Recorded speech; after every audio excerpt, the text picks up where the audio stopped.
నిన్న జరిగిన live task గురించి కాసేపు మాట్లాడుకుందాము. 2 నిమిషాలు. ఇక ఈరోజు ప్రోమో వచ్చింది కదా స్టార్ మా నుంచి, మీరందరు చూసే ఉంటారు ఈ టాస్క్ గురించి. అసలు నిన్న ఏం జరిగింది లైవ్లో అని అంటే, ఇక బిగ్ బాస్ ఒక టాస్క్ పెడతారు కదా, పిరమిడ్ కట్టు పడగొట్టు అనే టాస్క్. ఇక వీళ్ళకైతే ఇప్పుడు శ్రీజ సైడ్ ఇద్దరు ఆడాలి, భరణి సైడ్ ఇద్దరు ఆడాలి. ఇక శ్రీజ సైడ్ ఎవరు అని అంటే డెమన్ పవన్, గౌరవ్ వీళ్ళిద్దరు ఆడతారు శ్రీజ సైడు. ఇక భరణి సైడ్ ఏమో నిఖిల్, ఇమాన్యుయల్ ఆడతారు. ఇక వీళ్ళైతే ఏంటంటే చాలా ఫిజికల్ అయిపోయారు అనమాట, చాలా టఫ్ అయితే ఇచ్చిర్రు. ఇదేంటంటే ఒక బాక్స్ ఉంటుంది, బాక్స్లో ఈ కలర్స్ పిరమిడ్స్ ఇచ్చారు చూడండి. ఇవి ఏంటంటే స్టెప్ బై స్టెప్ ఒక టవర్ లాగా కట్టాలి. ఇక ఎక్కడంటే బాక్స్లోనే ఉంచాలి ఆ టవర్ కట్టి. అయితే ఏమైందంటే ఫస్ట్ రౌండ్లో వీళ్ళు ఇప్పుడు శ్రీజ వాళ్ళేమో టవర్ కట్టిరు, కానీ వీళ్ళ పిరమిడ్ ఏంటంటే బాక్స్ నుంచి కొంచెం ఒక 20% బాక్స్లు ఉంది, మిగతాది బయటకు ఉంది. ఇక వీళ్ళది భరణి సైడ్ వాళ్ళది అసలు పిరమిడ్ లేదు, కానీ వీళ్ళది ఏంటంటే బాక్స్లో ఎక్కువగా ఉంటుంది. ఇంకా ఇక్కడ వీళ్ళకి గొడవ జరుగుతుంది అనమాట. ఇక ఇప్పుడు శ్రీజ, పవన్ కళ్యాణ్ వీళ్ళు ఏమంటారంటే మేము పిరమిడ్ ఎక్కువ కట్టాం కాబట్టి శ్రీజ సైడ్ విన్ అని డెమన్ పవన్ కళ్యాణ్, రీతు వీళ్ళైతే శ్రీజకి సపోర్ట్ చేస్తూ ఉంటారు. ఇక భరణి సైడ్ ఏమో దివ్య, తనుజ, సుమన్ శెట్టి, రాము వీళ్ళేమో ఏమంటారంటే పిరమిడ్ కట్టకపోయినా బాక్స్లో ఉంది కదా అనేసి వీళ్ళు. ఇక అక్కడ ఫైట్లు జరుగుతాయి, కానీ సంచాలకు అక్కడ దివ్య కానీ ఏ నిర్ణయం ఫైనల్గా చెయ్యరు, గొడవలే జరుగుతుంటాయి.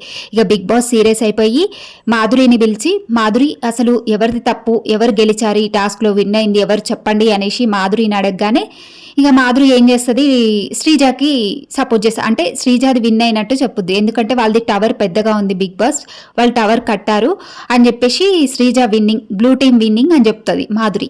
ఇక అక్కడ ఆమె చెప్పగానే తనుజకి, దివ్యకి కాలిపోతుంటుంది ఓ పక్క నుంచి. ఇక తనుజ ఏమంటదంటే ఎవరికి సపోర్ట్ చేయాల్సింది వాళ్ళకే చేస్తారులేండి లాస్ట్కి, ఎన్ననుకుంటే ఏంటి అనేసి తనుజ అంటది.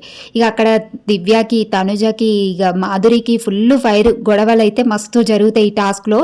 ఇక చాలా ఫిజికల్ అయ్యారు అనమాట. డెమన్ పవన్ మాత్రం ఎక్సలెంట్ ఆడిండు. ఇంకా అసలు ఫిజికల్ టాస్క్లో తిరుగులేదు డెమన్ పవన్కి, అంత బాగా ఆడిండు సపోర్టింగ్గా శ్రీజకి. ఇక భరణి సైడు ఇమాన్యుయల్కి ఏమైందంటే కాస్త ఇంజురీ అయిందంట కాలు, సో ఇక మధ్యలోనే వెళ్ళిపోయిండు ఇమాన్యుయల్. ఇక తర్వాత ఇమాన్యుయల్ వెళ్ళిపోయిన తర్వాత రాము వెళ్తాడు భరణి టీంలోకి. రాము వెళ్తాడు, రాము, నిఖిల్ కానీ ఇటు సైడ్ శ్రీజ సైడే విన్ అయ్యారు. ఇక సెకండ్ రౌండ్లో కూడా చాలా గొడవలు జరుగుతాయంట. ఇక దివ్యకి, తనుజకైతే ఇక ఫుల్ గొడవలు జరుగుతాయి. ఇక అక్కడ మాధురి శ్రీజ సైడ్ సపోర్ట్ చేస్తుందని ఇంకా తనుజకి ఇక కోపం వస్తూ ఉంటుంది, ఎందుకంటే భరణి సైడ్ సపోర్ట్ చేయలేదు అంతవరకు భరణి విన్ అవ్వాలి, భరణి హౌస్లో ఉండాలని కోరుకున్నామే, అంతల్లా శ్రీజ సైడ్ ఎలా వెళ్ళిపోయిందని చెప్పేసి తనుజ కోపం. ఇక మాధురి ఏం ఆలోచించిందంటే ఇక భరణి గారు హౌస్లో ఉంటే నన్ను లెక్క చేయదు తనుజ, ఇక భరణి నాన్న అనుకుంటే ఆయన సైడే ఉంటుంది, ఇక ఆయన వచ్చిన దగ్గర నుంచి ఆయన పక్కనే కూర్చుంటుంది, ఆయన వెంటే ఉంటుందని కాస్త మాధురికి కూడా కొంచెం లోపల ఒక ఫీలింగ్ అనేది ఉంది. ఇక దివ్య కాస్త ఓవర్ యాక్షన్ చేస్తుందనే చెప్పాలి. ఏంటంటే ఆ అమ్మాయి ఏం మాట్లాడుతుందో ఒక్కోసారి అర్థమే కాదు. ఇక ఆయన భరణి మాట్లాడనందుకు ఈమె తెగ ఫీల్ అయిపోయింది. ఆయన బాధలు ఆయన ఉంటే ఈమె బాధ ఈమె ఉందన్నమాట. ఇక ఆయన మాట్లాడలేదు, నా వంక చూడలేదు, ఈమెదో ఫీలింగ్.